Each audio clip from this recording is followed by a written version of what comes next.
You really think this is a good idea? My neighbor Carol asked, her eyebrows raised as she sipped her morning coffee across my kitchen table. I smiled, trying to sound more confident than I felt. He's my son, Carol. Of course I'll help him. What kind of mother wouldn't? She gave me that look. The one that says she doesn't want to argue but also doesn't agree. Just be careful, okay? Kids today, they don't always appreciate things the same way we did. I brushed it off. He's not like that. James is a good boy. At least I thought he was. That morning, the sunlight filtered through my little kitchen window, landing right on the pile of papers spread across the table. Business plans, loan documents, and the pension withdrawal form I'd filled out the night before. My heart thumped each time I looked at it. That money, the money I'd worked 35 years at the school cafeteria for, was supposed to keep me safe in my old age. But now, it was going to my son. James had always been the dreamer. When he was a little boy, he used to build pretend stores out of cardboard boxes in our living room. He'd line up fake groceries, write James's Mart with a marker on the side, and make me pretend to be a customer. I'd laugh and hand him Monopoly money while he bagged up pretend apples. Now he was 32 and talking about opening a small coffee shop. Something cool and cozy, he said. The kind of place where people want to stay. He came over one evening, his eyes bright, his words fast and excited. Mom, I found the perfect spot. Downtown near the college.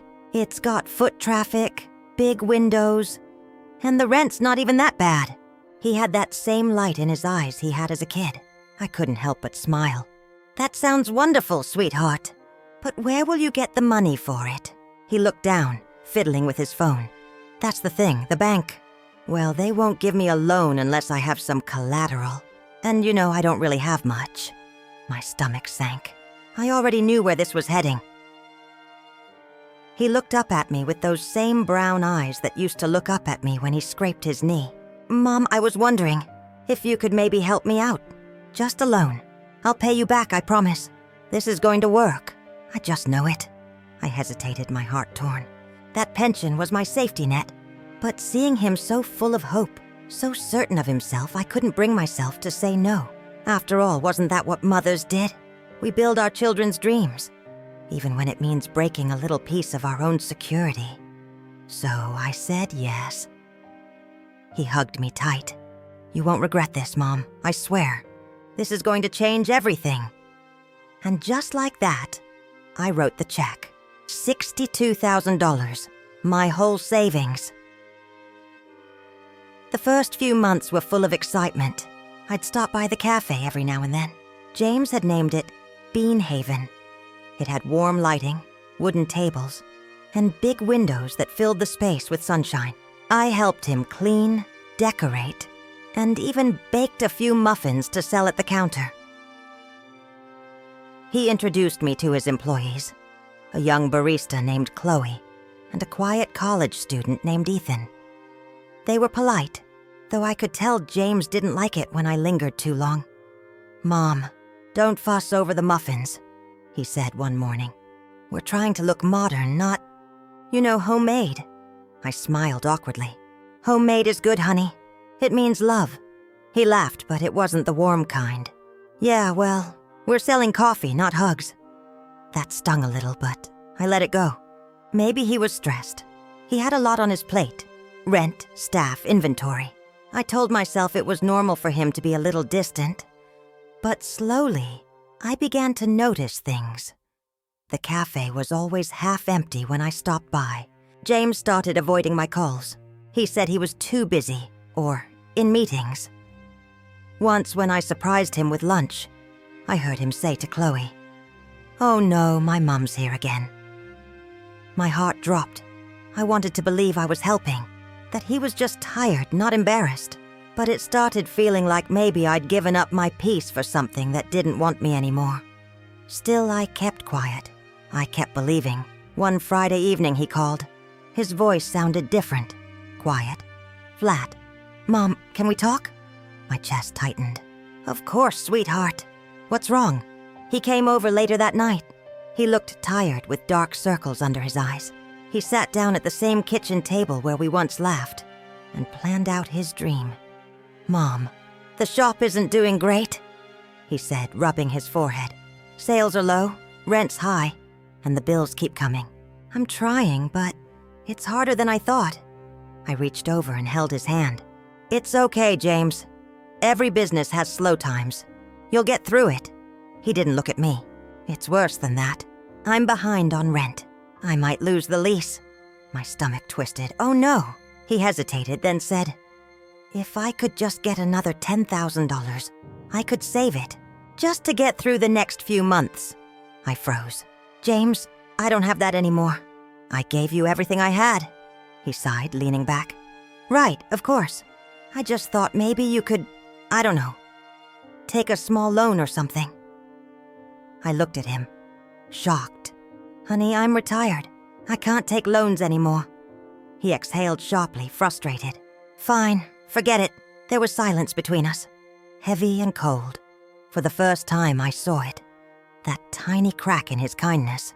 The one that said maybe this wasn't just about a dream anymore. Maybe it was about desperation and pride. When he left that night, I stood by the window and watched him drive away. I didn't know it then, but that was the last time I'd see him for months. Weeks passed. Then one day, I tried to visit the cafe again, but the windows were covered with brown paper. The sign on the door said, "Closed until further notice." I called. No answer. I texted. Nothing. Finally, I went to his apartment. The landlord told me he'd moved out 2 weeks ago. That's when my stomach dropped. I went home, sat on my couch and opened Facebook, hoping maybe he'd posted something. But when I searched his name, it said no results found. He'd blocked me. My hands trembled. My heart sank so deep I could barely breathe. My own son had blocked me. I stared at my phone for what felt like hours, waiting for something. An explanation, a call, a message, but nothing came. That night, I sat alone in my living room, surrounded by photos of him. His first day of school, his prom, his graduation. Every picture felt like a lie now. I whispered to myself, I gave him everything.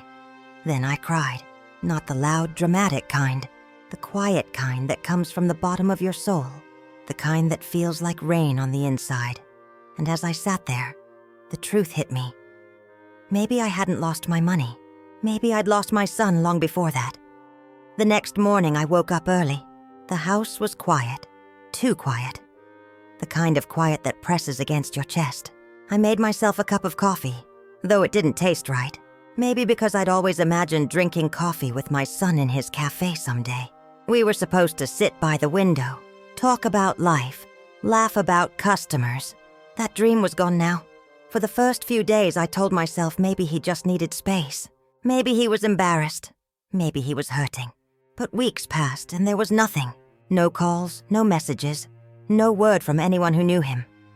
Carol came by with her usual half smile. "Any word from James?" I forced a smile. "Not yet. I think he's just sorting things out." She sighed softly. "I hope so, hon. You don't deserve this silence." Silence.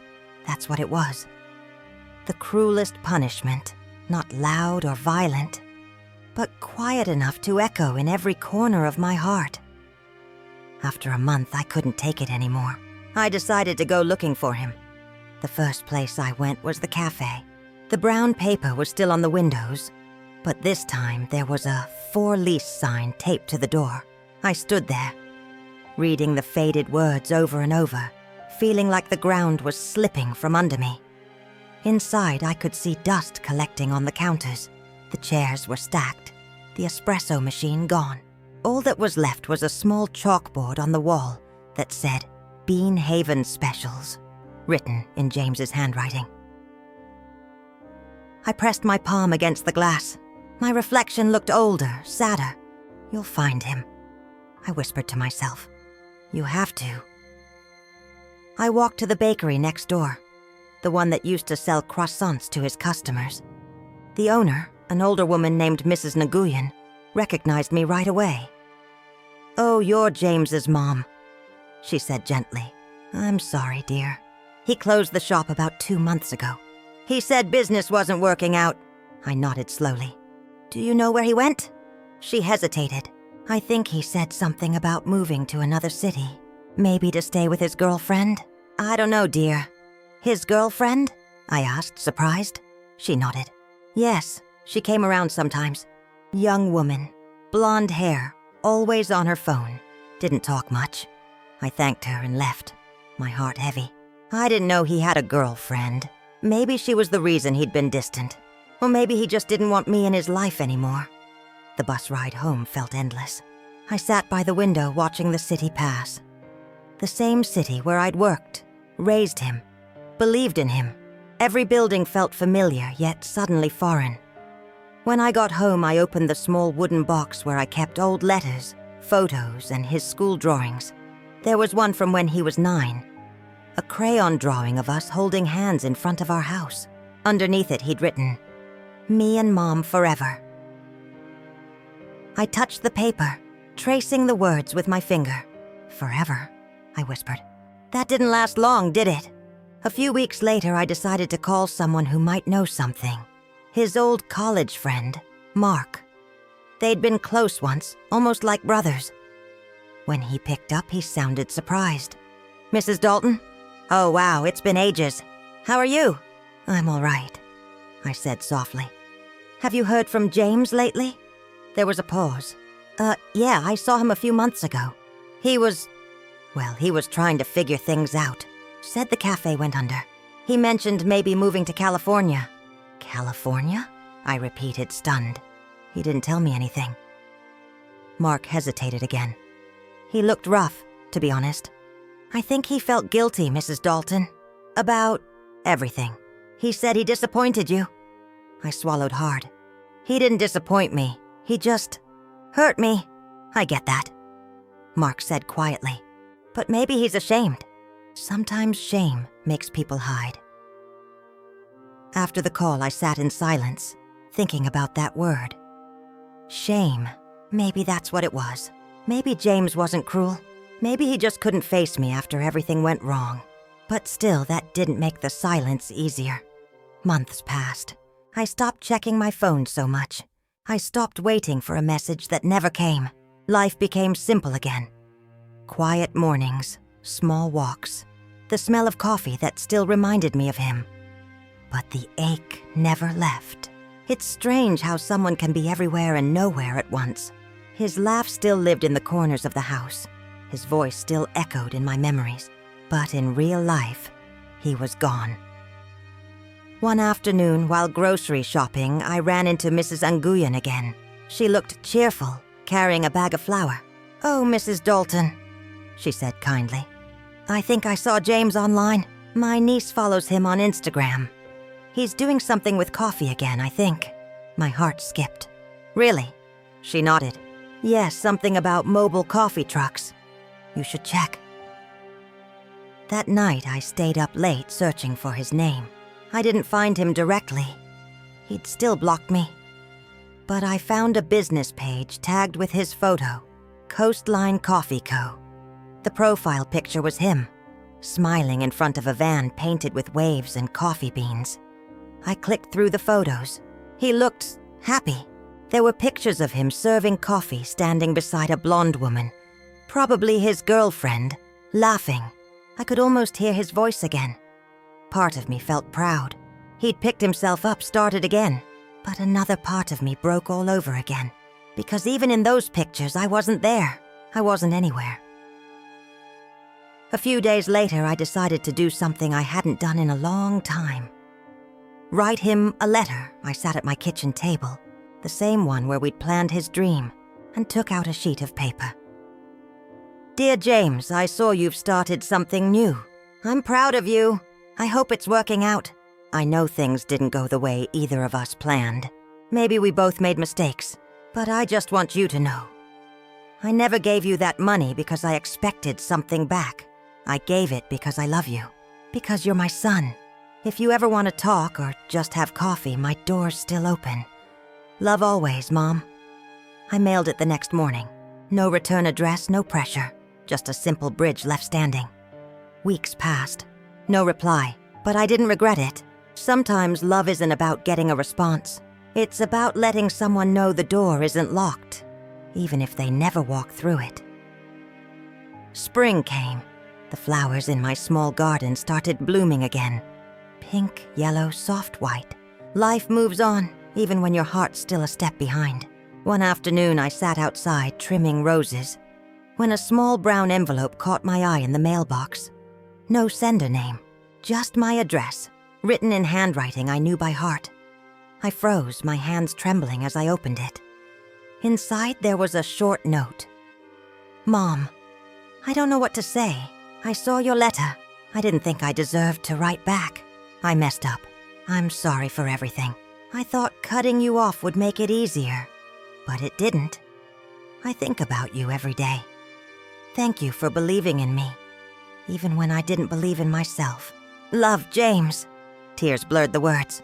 I sat down, clutching the letter to my chest, my heart aching but lighter somehow. It wasn't everything I wanted. No apology face to face, no reunion yet, but it was something. It was hope. For the first time in months, I smiled. Later that evening, I made 2 cups of coffee. One for me, one for him. I placed his cup on the table across from me and whispered, "You'll find your way back home, James. I'll be here when you do." And for the first time, that empty chair didn't look so lonely. It looked like a promise. When I woke up the next morning, my body ached from the couch, and my mind from the truth I was still trying to swallow. The sunlight came through the thin curtains, lighting up the living room that used to be filled with laughter, now quiet and cold. I made myself a cup of instant coffee, the kind I never liked, but it was cheap and quick. I looked at the photo on the shelf, me, Jason, and his dad, back when Jason was maybe 10. His front teeth were missing, and he had that big, goofy smile, holding a baseball glove too big for his hand. That photo used to make me smile every time I saw it, but that morning, it hurt. I sat down and whispered to myself, "Where did we go wrong, Tom?" I used to talk to my late husband when things got tough. It gave me some comfort. I thought we raised him better than this. It had been 2 weeks since Jason blocked me. 2 weeks since I'd last heard from him. I kept replaying everything in my mind, wondering if I'd said something wrong, done something wrong. I was the one who offered my pension to help him start that business. I never wanted anything in return, just to see him stand tall, proud of himself. I remembered how excited he'd been when I gave him the check. "Mom, you're the best. I'll make you proud, I promise," he'd said. I believed him, every word. I trusted him more than I'd ever trusted anyone. Now here I was, sitting in a quiet house, counting coins before heading to the grocery store. Life has a strange way of turning things around when you least expect it. Later that day, I went to the small diner down the street. I'd been going there more often lately, mostly for the company. The waitress, Millie, a kind woman with a raspy voice, had started saving me a seat near the window. "Morning, sweetheart," she said, pouring me coffee before I even asked. "Morning, Millie." I smiled faintly. She leaned closer. "You look like you haven't slept in days. Everything all right?" I hesitated before replying. "Just family stuff." Millie sighed, wiping the counter. "Ain't it always? Family's the best thing we got, and the hardest to deal with." That made me smile, even if it hurt a little. "You're right about that." Over time, I told her bits and pieces of what happened. She didn't judge me or pity me. She just listened, sometimes nodding, sometimes frowning. One day she said something I'll never forget. "You know, honey, sometimes people we love break us the worst. But it's not always because they hate us. It's 'cause they're lost themselves." That hit me deep. Maybe Jason wasn't cruel on purpose. Maybe he was ashamed or broken inside and didn't know how to face me after everything fell apart. I wanted to believe that. I needed to believe that. Still, the silence from him hurt like a slow burn. Days turned into weeks, and every time my phone buzzed, I'd rush to check it, hoping it was him. but it never was. Then one afternoon, I got a call from an unknown number. My heart skipped a beat when I heard his voice. "Mom?" My throat tightened. "Jason." "Yeah, it's me," he said softly. "Listen, I'm sorry. I didn't say anything right away. I just listened to his breathing, shaky and unsure." He continued. "I didn't know how to face you. I messed up. The business. It's gone. Everything's gone. I let you down, and I just couldn't deal with it." Tears welled up in my eyes, but I held them back. "Jason, you didn't have to block me for that. You're my son. I don't care about the money. I care about you." "I know, Mom," he said, voice cracking. "But you don't get it. I lost everything, and I took your savings down with me. I couldn't even look at myself, let alone you." I took a deep breath. "You made a mistake. We all do. But running away from me isn't the way to fix it." He was quiet for a few seconds. Then he said, "I want to make things right, Mom. I really do. I just don't know how." "Start by coming home," I said softly. "We'll figure out the rest later." He didn't answer right away, but I could hear the emotion in his breathing. Finally, he said, "Okay, I'll come by tomorrow." When I hung up, I just sat there staring at the wall, my heart racing. I didn't know whether to cry or smile, maybe both. That night, I cleaned the house like I was expecting guests. I cooked his favorite, meatloaf and mashed potatoes, just like I used to when he was a kid. The smell filled the house, bringing back memories of simpler times. The next day, I waited. Every sound from outside made me glance at the window. I must have checked the clock 100 times, but as the hours passed, that hopeful feeling began to fade. He didn't show up. By midnight, I knew he wasn't coming. I sat down at the table looking at the food that had gone cold.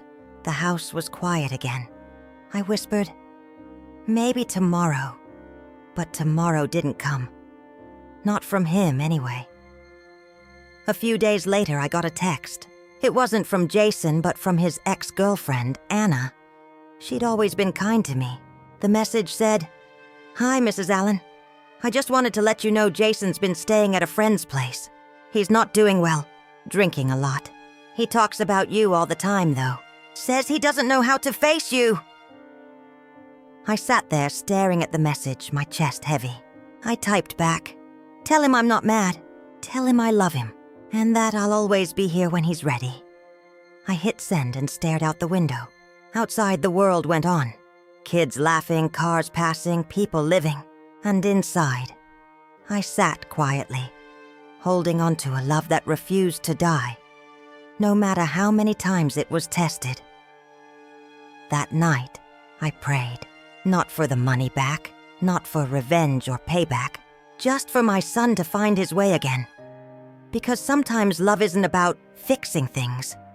It's about waiting, believing and hoping that someday the pieces will find their way back home. And even if they don't, you still love them anyway. It was almost 3 months after that last text from Anna. 3 long, quiet months. The kind where every sunrise feels the same. Hopeful at first, then heavy by noon, and quiet again by night. I'd stopped expecting my phone to buzz. I'd stopped checking the window every time I heard a car. Life had settled into a strange kind of peace. I went for walks around the neighborhood, stopped by the diner every few days, and started volunteering at the small thrift shop downtown.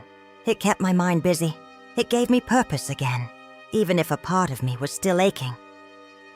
One chilly afternoon, I was sorting through donated clothes at the shop when I heard the little bell above the door ring. I turned around and froze. It was Jason. He looked different, thinner. His eyes tired, beard grown out. But it was him, my son, the same boy who used to run into my arms after baseball practice, now standing there with his hands stuffed in his jacket pockets, eyes uncertain. "Hey, Mom," he said softly. For a moment, I couldn't speak. My heart jumped to my throat. I wanted to cry, to yell, to hold him. But I just stood there, hands trembling. "Jason," I finally whispered. walking toward him slowly. You came. He nodded, swallowing hard. Yeah, I didn't know if you'd want to see me. That broke me. Of course I want to see you. You're my son. I pulled him into my arms before he could say another word. For a second, he stiffened. Then he hugged me back, tight, like the little boy I once knew. When I finally pulled back, I saw tears in his eyes. I'm sorry, Mom. I messed up everything. I shook my head. No, honey. You made mistakes, but you didn't mess up everything. We sat down at the small counter in the thrift shop. I made us 2 cups of weak coffee from the old machine in the back. He looked around, smiling faintly. You still working like you used to. Can't sit still, huh? I chuckled. If I sit too long, I start thinking too much. Work helps. He nodded. Yeah, I know that feeling. Then came the silence. That heavy kind that says everything without words. Finally, he spoke again. I lost everything, Mom. The business went under, my savings gone. I borrowed from the wrong people, and when it all crashed, I couldn't face anyone. I thought if I disappeared, maybe it'd hurt less. I looked at him quietly, my hands wrapped around the warm coffee cup. Did it? He sighed, shaking his head. No, it just made everything worse. I reached across the table and placed my hand over his. You know, I didn't care about the money. I cared about you. I only wanted to see you happy. But when you blocked me, that broke something inside me, Jason. You shut me out when all I wanted was to help you through it. His eyes filled again. I know, Mom, and I hate myself for it. I thought I was protecting you from disappointment, but I ended up hurting you more. I gave him a small, sad smile. That's what love does sometimes. It gets messy, but it's still love. We sat there for a while, just being quiet. Then I said, Are you eating okay? Where are you staying? He shrugged. Crashing with a buddy for now. Doing some part-time work at a garage. It's not much, but it's something. That's good, I said softly, one step at a time. He looked down, fiddling with his coffee cup. I want to pay you back, Mom. I don't know how long it'll take, but I'll do it. Every penny. I smiled. Jason, I don't want your money. I want my son back. He blinked, eyes glistening. You still want me? After everything? I reached out and cupped his face like I did when he was little. You're my boy. I'll always want you. There's nothing you could do to change that. He let out a shaky breath and leaned his forehead against my hand. For the first time in a long while, I saw that little boy again. The one who used to believe the world was kind. When we left the thrift shop, we walked together down Main Street. It was getting dark, and the streetlights flickered on, casting soft light across the quiet town. He walked beside me, hands in his pockets, just like old times. I missed this, he said softly. Missed what? Just walking with you, talking about random stuff. You always made everything feel safe, I smiled faintly. Well, I'm still here, safe as ever. We passed the diner and Millie spotted us through the window. Her eyes widened and she mouthed, That's your son? I nodded, smiling, and she grinned back, giving a little thumbs up. We went inside, took our old booth near the window. Millie brought 2 slices of pie, on the house. Jason looked at me and chuckled. You still come here all the time? Of course. Someone has to keep Millie entertained. He laughed, that same laugh I hadn't heard in years. It was warm, real, and for a moment everything felt right again. Over pie, he told me more, about how he lost his confidence, about the people who turned their backs when his business failed, about the guilt that ate him alive. And I listened. I didn't interrupt. I didn't scold. I just listened, because that's what mothers do when words aren't enough. When he was done, he looked up and said, You know what the worst part was, Mom? What? I thought you'd stop loving me, that I'd let you down too badly to ever come home. That broke my heart clean in 2. Oh, Jason, I said softly. A mother's love doesn't stop. It bends, it bruises, it breaks sometimes, but it never stops. He didn't speak for a moment. Then, with a trembling voice, he said, I love you, Mom. I smiled through my tears. I love you too, sweetheart. That night when I got home, I sat on the couch, the same spot where I'd cried months ago, and I just smiled. Because this time, my heart didn't ache the same way. It still hurt, yes. Love always does in one way or another. But it also healed, slowly, quietly. Jason started visiting me every weekend after that. Sometimes we'd cook together. Sometimes we'd just watch TV in silence. He'd help me fix things around the house, and I'd pack him leftovers to take home. He was rebuilding his life, piece by piece. And I was watching my son come back to me, not as the boy he once was, but as a man who'd finally learned what really mattered. And one evening, as we sat watching the sunset from the porch, he said, "You know, Mom, maybe one day I'll start another business, but next time, I'll do it smarter. And maybe I'll name it after you." I laughed softly. "Oh no, don't do that. I don't want people blaming me if it fails again." He grinned.